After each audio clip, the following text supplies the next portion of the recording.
What if the world came within minutes of nuclear annihilation? And almost nobody knew. Not a crisis broadcast on television, not a headline written, not leaders in smoky war rooms.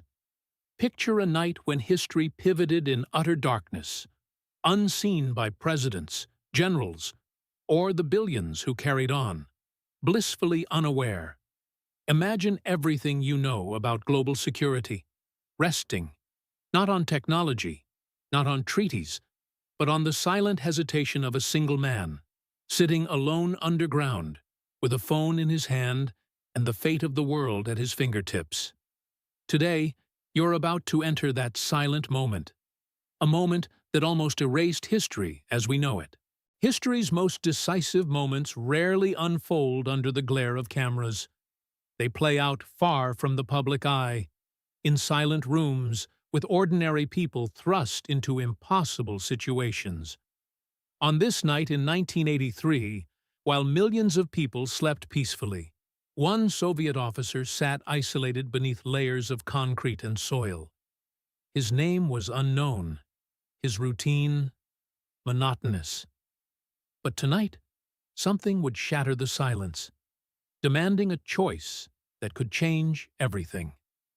What could possibly force a man to question every protocol drummed into him by the world's most powerful military? The answer is more unsettling than you imagine. It's 12 minutes past midnight, Moscow time.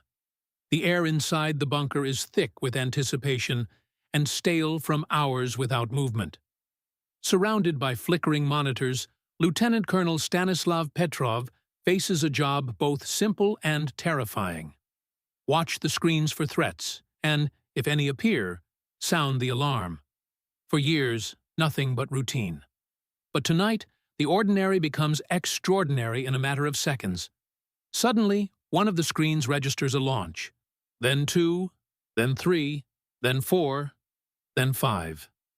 All alarms blare.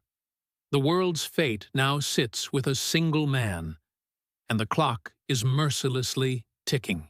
Stanislav Petrov, 44 years old, an engineer by training, not a hardened soldier, finds himself at the threshold of a nightmare. With alarms howling and monitors declaring imminent doom, he knows the official protocol. Pick up the phone and confirm the attack. But something isn't right. The stakes? The beginning of World War III. The decision? Entirely his. Alone, in the labyrinthine darkness, he must trust his instincts over the machine. But why would he hesitate when every system is screaming danger? There's a hidden layer of doubt, a technical flaw, lurking beneath the surface. Petrov's resolve is tested like few in history. With each passing second, pressure mounts. His mind races through the possibilities. Is this a real attack or a catastrophic error? His decision, made in these excruciating minutes, could either trigger nuclear war or risk ignoring a genuine threat. He chooses to wait, defying procedure, trusting human judgment over cold computation. Against every expectation, he decides, this is a false alarm. The machines are wrong. And by refusing to react, he halts the wheels of destruction. But what made him so sure? And what if he had been mistaken? What happened next is almost beyond belief. The world does not end. There is no explosion, no final broadcast, no history-shattering disaster. Instead, the moment dissolves into quiet. For most, the night passes without incident. And yet, almost no one outside that bunker ever learns Stanislav Petrov's name. No medals, no speeches. He is quietly transferred, erased from official memory. The event itself buried, classified, forgotten, ignored. But why would such a pivotal act be hidden so thoroughly? There's a reason, and it reveals a deeper truth about the era's most dangerous secrets. This is not a tale of battlefield glory or headline triumphs. Petrov did not storm enemy lines. He sat still, questioning the evidence before him. By doing nothing, he resisted every pressure, every protocol, every demand from a system designed to punish hesitation. In that refusal, he may have saved more lives than any general or politician. But history rarely celebrates restraint. So why do acts of unseen heroism often fade into obscurity? The answer, wrapped in bureaucracy and fear, is more relevant than ever.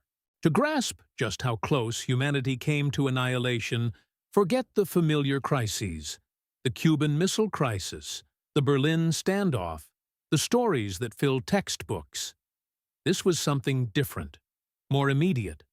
A single event on a single night, buried for 15 years, nearly altered the course of civilization. Soviet authorities, stunned by the implications, chose not to reward or punish. They simply reassigned Petrov, as if moving a troublesome file to the bottom of the stack. But what made this particular incident too dangerous to acknowledge, even among insiders? Over the next 50 minutes, this story will unravel layer by layer. What did the world look like in 1983, with superpowers locked in mutual suspicion across the Iron Curtain? Who was Stanislav Petrov, and what forces placed him in that chair on that precise night? How did the Soviet early warning system, believed nearly infallible, fail in the most perilous way imaginable? And what happened afterward? To Petrov, to those who built the system, and to the world that narrowly avoided catastrophe? One question lingers. How many other nights have we never heard about? To truly understand September 26, 1983, one must step inside the cold, suffocating atmosphere of that year. This was not the vague, constant tension of traditional Cold War anxiety, but a sharp, pervasive dread. Those who lived through it later described a world on edge, as if everyone sensed disaster was just over the horizon, yet no one knew how to stop it. What makes this period so uniquely dangerous? It's a cocktail of political brinkmanship, technological uncertainty, and human frailty, and it set the perfect stage for mistakes with unthinkable consequences. Relations between the United States and the Soviet Union had hit rock bottom. By every standard, 1983 marked the lowest point since the Cuban Missile Crisis 2 decades earlier. With Ronald Reagan's uncompromising rhetoric fueling suspicion, both sides edged closer to confrontation. The world's most sophisticated warning systems, built on layers of codes and circuits, were trusted more than the people operating them. What happens when those systems falter?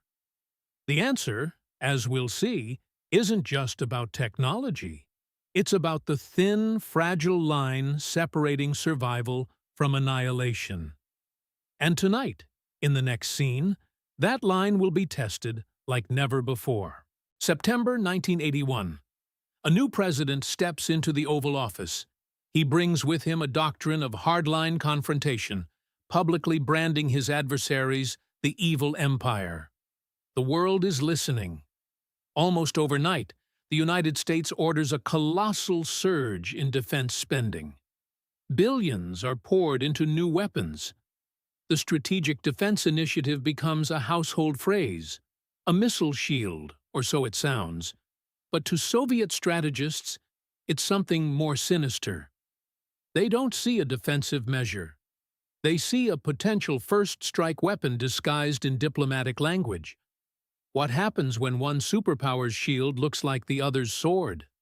The Soviets are taking notes, and everything from political speeches to military buildup is scrutinized for clues.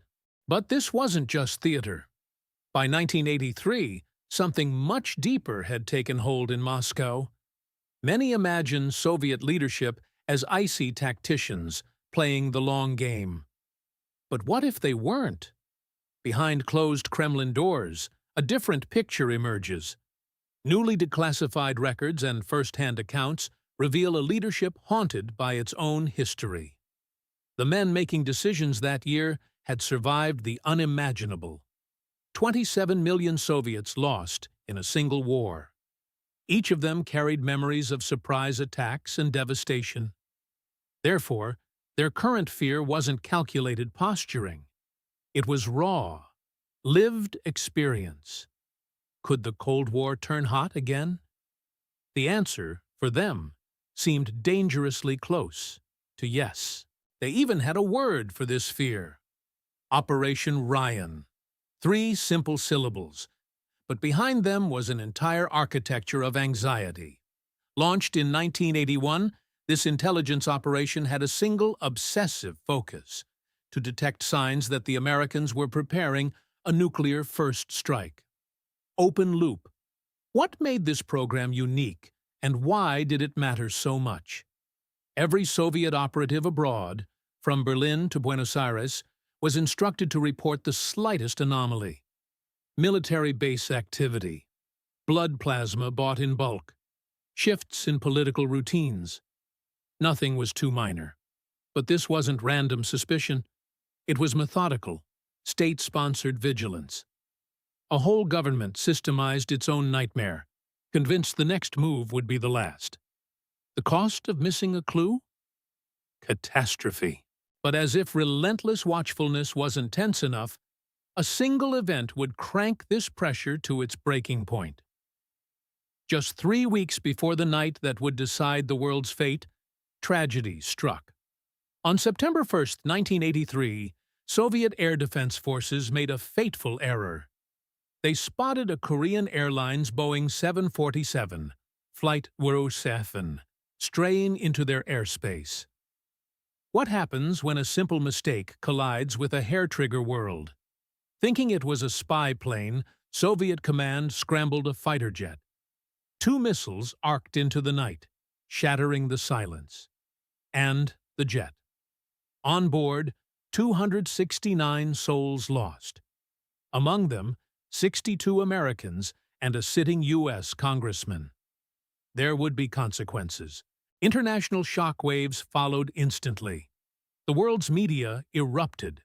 The U.S. president called it a massacre. The United Nations convened in emergency session, diplomats scrambling for answers. American news cycles pulsed with outrage, dissecting every detail, every minute, day and night. But inside the Soviet command structure, the atmosphere was suffocating. Pattern interrupt. The pressure was now unbearable. Everyone in uniform, from generals to radar operators, felt the world watching their every move.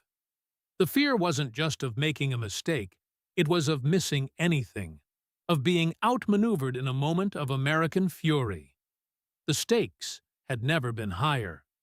But there was still something most did not see coming. Therefore, every Soviet officer understood. One small misstep could mean disaster. The balance of power had shifted. Each order, each routine task, suddenly bore the weight of catastrophic risk. What few realized was that an already unstable equilibrium teetered on the edge.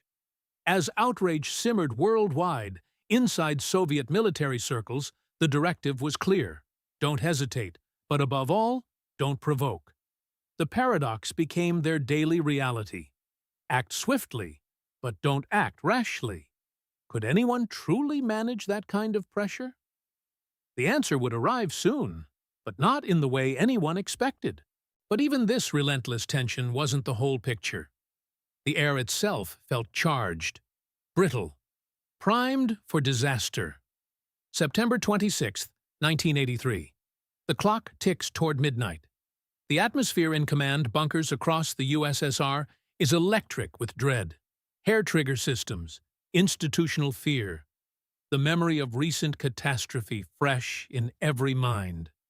It was in this crucible that a single man prepared to take his post. Who was he, and what did he face that night? The answer lies in his story, a story almost lost to history. Stanislav Yevgrafovich Petrov, born in 1939 in Vladivostok, far to the east of Moscow. His origins couldn't have been more Soviet. His father, a decorated fighter pilot. The family code was one of service. No questions. find your role, serve the system, and be thankful for what stability it provided. The fate of millions depended on such unspoken rules. But what does such an upbringing do to a man? There's a twist to Petrov's story that changes everything. It started not with rebellion, but with quiet diligence. He chose military engineering, not glamorous, not political, but vital all the same. It didn't take long for his talent to stand out. Pattern interrupt. He was different, quiet, methodical, almost invisible to those looking for glory seekers. Yet the Soviet military noticed. Petrov was tapped for something special, an assignment not every engineer would receive. This was the branch at the intersection of space technology and missiles, the realm where failure was never an option. What was it about Petrov that set him apart? The answer would only become clear years later, in the most unlikely of circumstances. But the system that shaped him was also a cage. Advancement required conformity. Innovation was rewarded only if it followed the rules. For Petrov, this meant playing by the book, but also, somehow, learning when to trust his own judgment. How does someone learn that in a system designed to suppress doubt? Curiosity gap. There's a lesson hidden here. In the Soviet military-industrial complex, where every decision was monitored, Petrov's story would become a rare example of how individual choice could override machinery and protocol. But the true test was still to come. Therefore, as September 26th began, nobody, not his superiors, not the world's intelligence agencies, not even Petrov himself, could have foreseen what this ordinary man would be asked to decide. The backdrop: systems on a hair trigger, memories of millions lost, a world holding its breath. Re-engagement hook. What happens when every protocol says act, but the man at the console hesitates? What if a single judgment call could mean the difference between peace and nuclear war? That moment, and Petrov's decision, would soon enter history.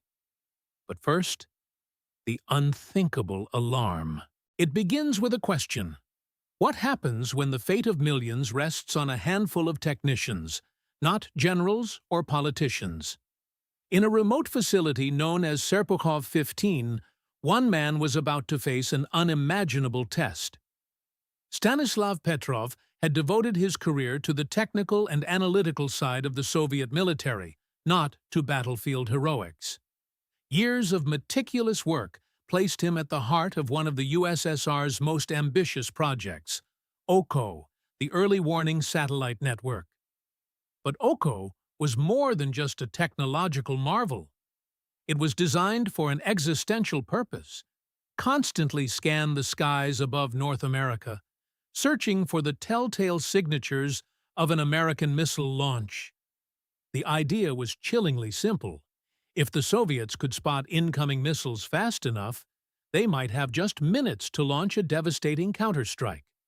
In the high-stakes game of mutually assured destruction, this brief window of warning was the only thing preventing catastrophe. But what if the system failed? But the OKO network wasn't infallible. Every engineer knows that even the most sophisticated machinery hides flaws, and Petrov, perhaps more than anyone else, grasped OKO's inner workings, its logic, and its vulnerabilities. Colleagues would later describe him as thoughtful, focused on whether things actually worked rather than how they appeared. He wasn't chasing medals or rank. He was the rare technician who cared about the reality beneath the surface, a critical distinction, as it turned out, on a night that would test all assumptions. Yet what is it about this system that made it so vulnerable? The answer is as much about human nature as it is about technology. September 26, 1983. Petrov was 44, a seasoned operator at Serpukhov 15. His experience gave him an intimate sense of every procedure, every shift rotation, and every face in the control room. But on this night, he was only present because he covered a colleague's shift, a small, random decision that would echo through history. Someone else was supposed to be in that chair. But fate, or perhaps the indifference of the system, put Petrov at the center of everything. Then the unimaginable happened. The system reported what it was designed to dread: an incoming American missile attack. But could the system be trusted? Before racing to consequences, consider the nature of the system Petrov served. The Soviet military apparatus in 1983 was engineered with one commandment: never let the Americans strike first without retaliation.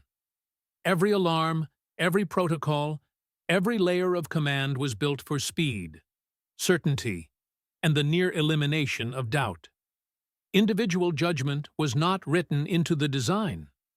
The system valued reaction time above all. Any hesitation could be fatal. But as events would prove, sometimes hesitation is all that stands between disaster and survival. What would happen if someone paused? Petrov's moment of decision was not written into any manual. He did something the system did not anticipate. He hesitated. Instead of obeying the lights and alarms, he relied on his own judgment. In that tense command center, he made a choice: not to escalate the alert. But why would someone risk everything on a gut feeling, surrounded by machinery demanding immediate action? The answer to that lies in understanding both the man and the technology he oversaw. Yet, this seemingly small pause would soon become the pivotal break in the system's logic. Pattern interrupt. Not all heroes wear uniforms. Some sit in silence, staring at blinking monitors, weighed down by the knowledge that the future could depend on their next move. Petrov was one such hero. And yet, the story isn't just about him. The other character here is the OCO system itself, a network built to be both the eyes and nerves of the Soviet nuclear deterrent. Its creators poured resources into ensuring it would buy those precious minutes of warning. But behind every system stands the reality of human limitations. Could OCO truly tell the difference between real danger and a false alarm? Keep watching, because the details will change your perspective. By 1983, OCO was operational and watched with a mixture of trust and suspicion by the Soviet command. Unlike the American NORAD infrastructure, which relied on both ground-based radar and satellites in a multi-layered web, the Soviet system depended heavily on its satellites alone. These satellites worked at the very edge of technical limits, hunting for the unique infrared flash of missile launches. Under ideal conditions, this system could be reliable. But under certain atmospheric quirks that even the best engineers can't always anticipate, it could fail in unpredictable ways. What exactly made that night different? There's a hidden risk in automated systems, the rare and dangerous edge cases. On September 26th, a specific technical quirk emerged. The satellites depended on detecting the heat bloom of a missile launch, a rocket engine slicing through the darkness, leaving a signature trail. Normally, this was enough, but rare alignments of sunlight, atmosphere, and satellite position could trick the sensors. An unusual interplay of orbital geometry and atmospheric conditions was unfolding above the Earth that night. How could a system designed by the world's sharpest minds be fooled by sunlight? For a brief, heart-stopping moment, OCO's sensors interpreted glancing sunlight reflected from high-altitude clouds as the ignition of American missiles. The alarms blared. The protocol was clear: report the launch, escalate, and prepare for an overwhelming Soviet response. But here's the curiosity gap. Petrov had seen too many system tests, too many false positives. Something about this alert didn't fit the expected pattern. Was it possible that the fate of civilization depended on a single discrepancy? The answer would be revealed only through Petrov's steady hands, and his refusal to surrender to panic. Re-engagement hook. What almost no one in that bunker knew was that similar false readings had happened during training. Petrov recalled those simulations, minor glitches that appeared catastrophic on the screens but meant nothing in reality. He remembered how reflections, sensor glitches, and timing errors could mimic the signs of an attack. In those tense seconds, his mind raced, not with fear, but with a methodical checklist of what could go wrong. Would his instincts match the reality? The stakes had never been higher. Yet, even as Petrov weighed the evidence, the system demanded action. Colleagues watched, frozen, as he quietly broke from protocol. Instead of triggering the next step, an escalation up the chain of command, he called it a false alarm. The silence stretched. No missiles arrived. The world had come within moments of disaster, and almost no one would ever know. But what would have happened if Petrov had chosen otherwise? Next time, the story of the submarine B-59 will reveal just how thin that line can be. What happens when technology, designed to protect a nation, instead becomes the source of its greatest peril? Imagine a system built to detect the deadliest threat known to humanity, a nuclear missile launch, suddenly misinterpreting the evidence. In the early 1980s, Soviet engineers had carefully considered the possibility that their satellite sensors could mistake unusual atmospheric conditions for an attack. These edge cases, where clouds at a certain altitude catch just the right angle of sunlight, mimicked the searing infrared signature of a missile. The manuals mentioned the risk, but it was tucked away, classified as unlikely. Until, in the silent corridors of Serpukhov 15, this exact scenario unfolded on a nondescript night. But could anyone have anticipated what would come next? Serpukhov 15, the nerve center of Soviet early warning, hummed quietly as September 26, 1983, slipped into its midnight hours. The atmosphere inside was tense, but routine. Routine in the way only Cold War nights could be, overshadowed by the aftershocks of the Korean Airlines disaster weeks earlier. Analysts scanned their screens. Petrov, the officer in charge, assumed his post. The minutes dragged and sprinted in odd cycles as the world outside slept. Nothing in the intelligence streams signaled an imminent threat. Or so it seemed. But what does it feel like to wait for disaster that never announces itself? 12 minutes past midnight. Suddenly, chaos. A single satellite, positioned high above the United States, sent a launch warning. One missile, the system insisted, was on its way. Target: Soviet soil. The confidence index blinked. High. Not the maximum possible, but enough to command attention. Instantly, red lights exploded across the control board. Alarms screamed with a volume designed to pierce exhaustion. Every eye in the room locked on Petrov. The protocol left no room for hesitation. Such an alert demanded immediate escalation up the military hierarchy. But was this truly a moment of reckoning, or just the prelude to a far deeper puzzle? Petrov stared at the screens as the sound of alarms filled the air.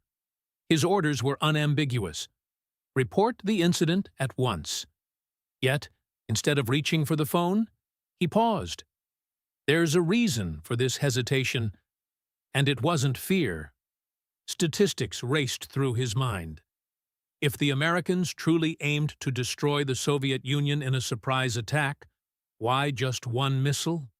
Why not hundreds or thousands, enough to obliterate any hope of retaliation?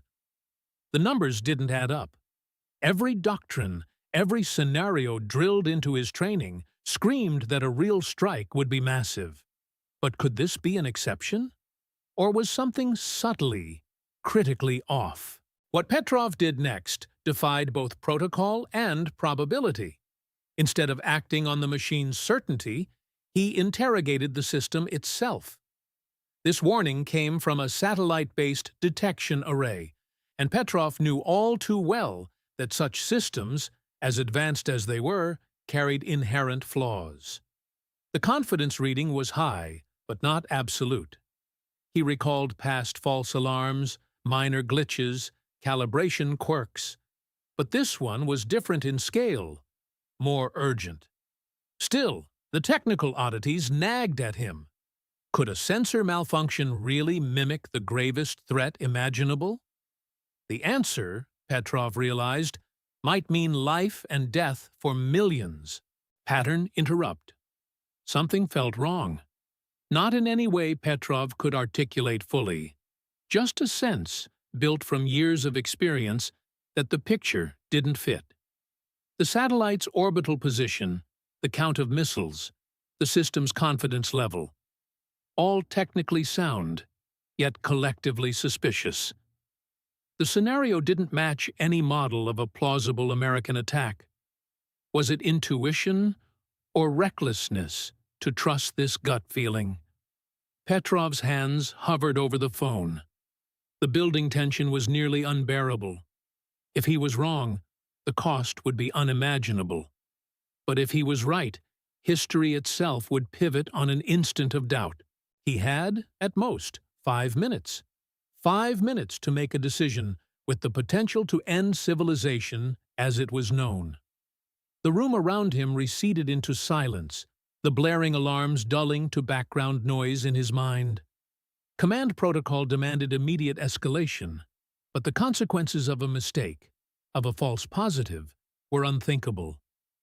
Millions of lives, perhaps the very survival of humankind, rested on whether Stanislav Petrov trusted his training or trusted himself. The clock was ticking. What would someone do, standing at the intersection of annihilation and survival, with only intuition as a guide? In those minutes, the weight of history compressed into a single human mind. Petrov, holding the phone, surveyed his knowledge and his doubts. He remembered every lesson, every drill, every technical briefing, and yet none covered the quiet certainty that something was off. He pictured his wife, asleep at home, blissfully unaware of the invisible crisis unfolding in a bunker miles away. The burden was immense. To act was to risk unleashing nuclear war. To hesitate was to risk catastrophic error. Which mistake would be the greater one? The answer was terrifying. What no one in the facility realized was that the very architecture of automated defense could render humans mere bystanders, or, conversely, the last safeguard. Every layer of protocol pointed toward escalation. Every siren screamed for action. But Petrov, standing alone, became the pattern interrupt the system could not anticipate. His doubts, his questions, his refusal to act without conviction, these were the unseen barriers that separated routine from calamity. The system, for all its technological prowess, had not accounted for judgment. The world hovered on a knife edge, with one man's skepticism as its only shield. What kept Petrov from making the call? The answer lies as much in psychology as in training. He was aware of the satellite's limitations, acutely conscious of the stakes, and yet his response was neither blind trust in technology nor outright dismissal of its warning. Instead, he held to a delicate equilibrium, weighing probabilities, questioning assumptions, interrogating the logic of destruction. This is where the story becomes more than a Cold War anecdote. It's a lesson in the fallibility of systems and the irreplaceable value of a single, well-placed doubt. But what happened next would push this tension to its limit. Just as Petrov was wrestling with his decision, the system escalated. Another warning, then another. Suddenly, the count rose, not to hundreds, but to 5. The same unlikely pattern repeated. Now the pressure reached a breaking point. Was this the proof of an attack, or the signature of a malfunction? Petrov's next move would not just decide his own fate, but potentially alter the course of human history. And what almost no one knew, a second story, lurking just beneath the surface, was about to emerge. One involving a Soviet submarine and a decision that would echo Petrov's, but under the ocean. That, however, is a story for another night. But what happens when instinct collides with protocol? In that room, Petrov found himself wrestling with a single excruciating question. Could this really be the start of a nuclear war? The system in front of him was built by engineers who believed in its infallibility. Yet, doubt crept in. Petrov weighed not just the blinking indicators, but the bigger picture, the context of that September night. There was no crisis spiraling out of control, no warning across headlines or intelligence reports. Why would the Americans trigger Armageddon now, without provocation? The answer was elusive, threading between logic and fear. Still, a crucial detail gnawed at him. The ground radar was silent. This wasn't just a minor discrepancy. The Soviet warning system depended on two separate layers. First, satellites scanned for thermal signatures, heat flashes that could indicate a missile launch. But confirmation had to come from ground-based radar, which tracked objects crossing into Soviet airspace. In the chaos of a real attack, both would confirm. Tonight, the orbital sensors screamed danger, but the radars on the Earth remained mute.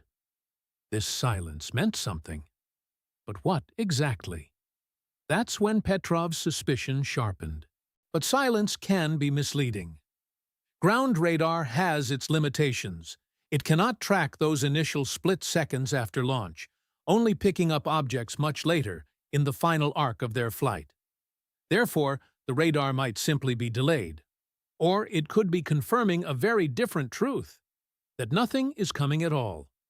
This subtle, invisible gap between detection and confirmation becomes a thread of suspense, winding tighter. Was this a catastrophic malfunction or the quiet before disaster? Petrov stared at the data, sifting for certainty where none existed. And then, suddenly, the story changed. The system escalated its warning. Not one, but 2 missiles now appeared on his screen. Then 3, 4, 5. Each digital alert was more alarming than the last. In a matter of minutes, Petrov was looking at 5 separate launch signals, all tracked by the satellite network, all originating from deep within American territory.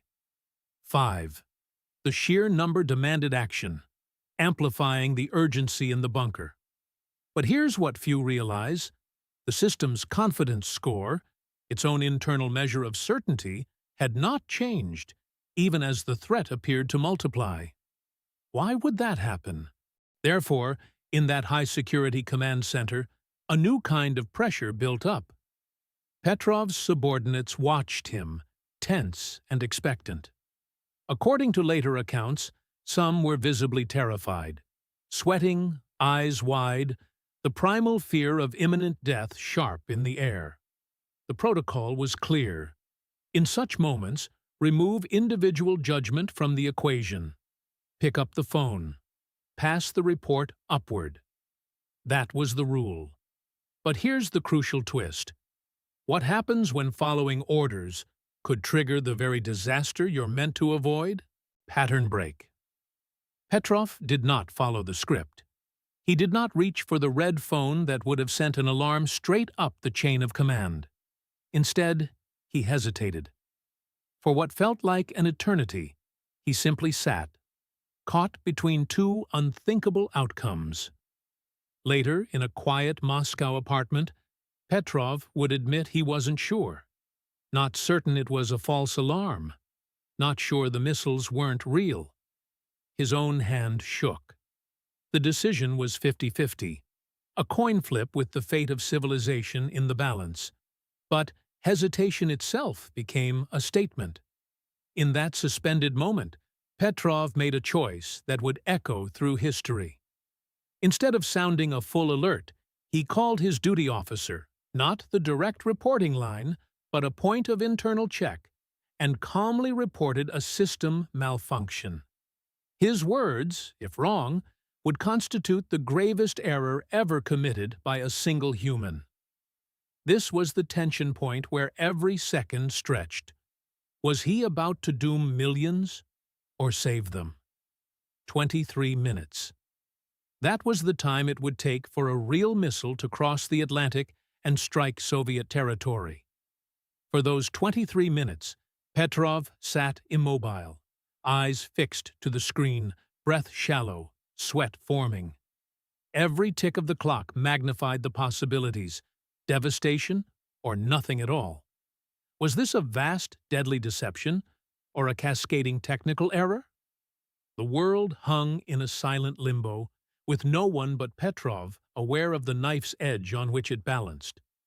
But nothing happened. 23 minutes passed, and the world remained eerily still. No explosion shook the earth. No sirens blared from the cities. No radar picked up incoming objects, and no emergency announcements broke the night. What had felt like evidence of apocalypse turned out to be a phantom, an echo in the system, not a declaration of war. The screens in front of Petrov finally stabilized, the digital chaos receding into ordinary silence. The sky above the Soviet Union was as quiet as before. Perhaps more so. What few people know is that, in the aftermath, Petrov's calm under pressure would become a secret chapter in Cold War history, one hidden for years. His decision was never celebrated officially. Yet, those 23 minutes are now recognized as one of the narrowest escapes from nuclear disaster ever recorded. And this raises another question. What if the system had failed on a different night, under a different officer? The margin between catastrophe and safety was, it turns out, frighteningly thin. And yet, the story isn't entirely over. There's a reason why the events of that night resonate, even decades later. The next chapter in this Cold War saga will revisit another near miss, this time under the waves, aboard the Soviet submarine B-59. But the lesson from Petrov's vigil remains. Sometimes, the fate of millions depends on a single uncertain decision. What really happened aboard that submarine? The answer, just as shocking, will be revealed next week. It was the early hours of September 26, 1983.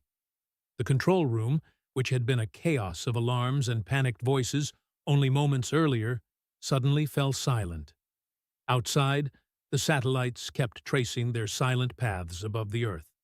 Below, the world spun on toward dawn, utterly unaware of how close everything had come to irreversible disaster. But what exactly had occurred to create such confusion? The answer would not emerge overnight, and as investigators soon discovered, the reason was both surprisingly mundane and deeply unsettling. The investigation, conducted in the wake of that tense night, finally revealed the hidden culprit. A satellite, positioned in just the right orbit, at just the right angle to the Sun, peering over a patch of high-altitude clouds above the United States. Under these rare circumstances, sunlight reflected off the clouds, mimicking the heat signature of missile launches. The satellite's sensors interpreted these reflections as evidence of 5 nuclear missiles streaking toward the Soviet Union. But here's what almost no one realized at the time. None of the alarms were real. Every single warning was caused by sunlight bouncing off clouds. Seen in hindsight, this technical malfunction might seem like an obvious oversight. But at the time, it was nearly impossible to predict. Engineers had documented the possibility, yes, but after assessing the odds as negligible, they chose not to redesign the system. That night, the rare alignment happened, and reality defied probability. At that crucial instant, only one factor stood between a misfiring machine and a catastrophic Soviet response. Stanislav Petrov chose to trust his own judgment, not the machine's screaming alarms. What drove him to make that call, and what did it cost him? One might expect that after preventing nuclear war, Petrov would receive formal recognition. Surely, the Soviet military would laud him for his level-headedness, perhaps even present him as a model of rational heroism under pressure. But that's not what happened. In fact, the outcome was almost the polar opposite. While his quick thinking had saved millions, the aftermath took a strange, bureaucratic turn that no one predicted. Why didn't the Soviet leadership celebrate a man who had just averted global annihilation? The Soviet military carried out its internal investigation, confirming a sensor malfunction had triggered the false alarm. But rather than commending Petrov for his decisive action, officials highlighted a much smaller detail: a paperwork error. In the midst of the crisis, Petrov had filled out his logbook incorrectly.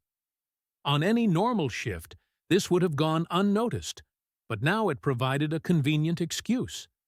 Instead of rewards or honors, he received a formal reprimand, not for his judgment, but for a trivial technicality. This decision reveals more than it seems at first glance. Petrov's career did not end with disgrace, but it didn't end in glory either. The Soviet system could neither punish him outright, nor could it afford to spotlight the flaws in its grand missile warning network, a system that had devoured vast resources and political capital. To admit how close the world came to disaster because of a simple design, oversight would be unthinkable. Therefore, the entire incident was buried in secrecy. Petrov was quietly reassigned to a less sensitive role, his story hidden from the outside world. But what happened to him next is almost more remarkable than the crisis itself. After being removed from the spotlight, Petrov retired on a meager pension. He relocated to a modest apartment in Fryazevo, a small, unremarkable town outside Moscow. Over the years, his world grew quieter. His wife succumbed to cancer, and neighbors passed by, oblivious to the enormity of what he had once prevented. The world outside continued on, blissfully ignorant of the man living in near solitude, the one individual whose silent decision had shaped the fate of nations. But how could such a life go unnoticed for so long? In Fryazevo, Petrov's identity remained hidden. To his neighbors, he was just another retired officer, blending in with countless others across Russia. There was nothing in his daily routine or demeanor to betray his extraordinary past. Why would anyone suspect otherwise? In a town not marked on any major map, he lived out his days as a footnote, unseen, uncelebrated, and, for years, unremembered by the very world he had helped preserve. But the story was far from over. It wasn't until 1998, 15 years after Petrov's pivotal decision, that the world discovered what had happened. The catalyst was a retired Soviet general, publishing his memoirs, who happened to mention the incident. That single reference triggered a chain reaction. Journalists began looking into Petrov's story, and the details gradually surfaced. Curiously, Petrov never sought attention. Interviews with him, always conducted in his humble apartment, revealed a man marked more by modesty than by pride. Why did he see himself as anything but a hero? Every reporter who visited Petrov in Fryazevo noted the same thing. He spoke quietly, with a careful, almost puzzled sense of normalcy. He insisted he was not a hero, merely someone who had done his job as best he could. In his view, the spotlight belonged elsewhere. Yet, the significance of his choice on that September night endures. a lesson about human judgment, about the hidden costs of automated systems, and about the quiet, often invisible courage that shapes history. The world remained largely unaware of the debt it owed to a quiet man in a small Russian apartment. Imagine for a moment, what truly separates a hero from someone simply doing their duty? As it turns out, sometimes the line is impossibly thin. In 2006, Stanislav Petrov, an unassuming former lieutenant colonel, was invited to the United Nations. He received an award, shook hands with dignitaries, and gave a brief speech. But almost as quickly, he returned to the quiet, snowy town of Fryazevo. There, Petrov lived far from the spotlight, seemingly untouched by the global significance of what he had once done. But what happens when the world finally takes notice of a man who never asked for attention? In 2013, a German documentary crew tracked Petrov down in his modest apartment. By then, he was in his 70s, living quietly. On camera, he appeared just a bit uncomfortable, as though the weight of being called the man who saved the world never quite fit. But then, the interviewer asked the question everyone wanted answered. Did he consider himself a hero? Petrov paused, a silence that seemed to stretch forever. The answer would surprise everyone. Why did he hesitate? Petrov finally spoke, his voice calm but resolute. He insisted he did not feel like a hero. He said simply that he was doing his job. But then, in a moment that revealed the gravity of everything he had faced, he added something that gave everyone pause. It was his responsibility not just to follow orders, but also not to create a panic. That, he explained, was the real choice he had to make, to decide if the unfolding crisis truly justified panic. He waited, and he was glad to have been right. But what if he hadn't been? The consequences would have been irreversible. Stanislav Petrov passed away on May 19, 2017, alone in his Fryazevo apartment. He was 77 years old. But here's where reality interrupts the expected script. His death went unannounced for weeks, only discovered by an acquaintance who couldn't reach him. There was no state funeral, no sweeping ceremony, just a handful of fleeting news articles that quickly faded as headlines shifted. But why would such a pivotal figure pass into near anonymity? The answer reveals something unsettling about how history values quiet acts of judgment. But one question persists, a question that outlasts the headlines and ceremonies. It's not really about Stanislav Petrov, but about the systems designed to make the ultimate decisions in moments of crisis. Can a machine ever really replace that moment of uniquely human doubt? Can judgment be automated, truly, especially when the cost of hesitation might be the end of everything? On that September night in 1983, every safeguard had been built to eliminate human hesitation. Yet it was precisely that hesitation, from one man, that stood between war and peace. The systems of the Cold War, on both sides, were meticulously engineered to guarantee a response. Doubt was seen as a flaw. But there was a flaw in that logic itself. Sometimes doubt is all that stands between disaster and survival.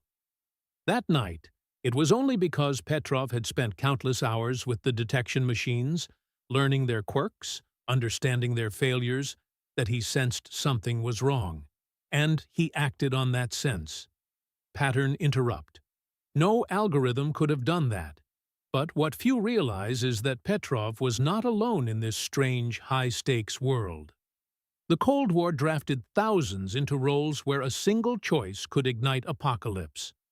Most of those stories have slipped into obscurity, never told. Some, we now know, were even closer to catastrophe than Petrov's night. And here's the chilling truth. September 26, 1983, was not the only night the world came close to the brink. It was simply the night whose secret was eventually revealed. So, as we close this chapter, one fact endures. Stanislav Petrov's name should not be forgotten. If one thing remains from this story, let it be this. There was a night in 1983 when a single person, in defiance of blinking alarms and protocols, trusted his own judgment. And because that judgment was right, every person alive today is, in a way, in his debt. But what does it take to make such a decision? And who will have to make it tomorrow? That's a question history keeps asking. Next week, the story dives even deeper. Literally. Picture the ocean floor. October 1962. A Soviet submarine, the B-59, silent and isolated, out of touch with Moscow for days. Communication systems down. The crew with no way to know if the world above had already fallen into war. Overhead, American destroyers rain down depth charges, not to destroy, but to force the submarine to surface, a signal the Soviet crew never received. Tension mounts. Inside that steel hull, men prepare to make a decision that could reshape history. And there's a vote. We'll be there next week. If this story resonated, consider subscribing. These are histories that truly happened, lived by real people, not distant myths. They deserve careful telling, and that is exactly what will continue here. The most consequential moments in history were shaped by human hands, not invisible systems. The question remains, would you have hesitated?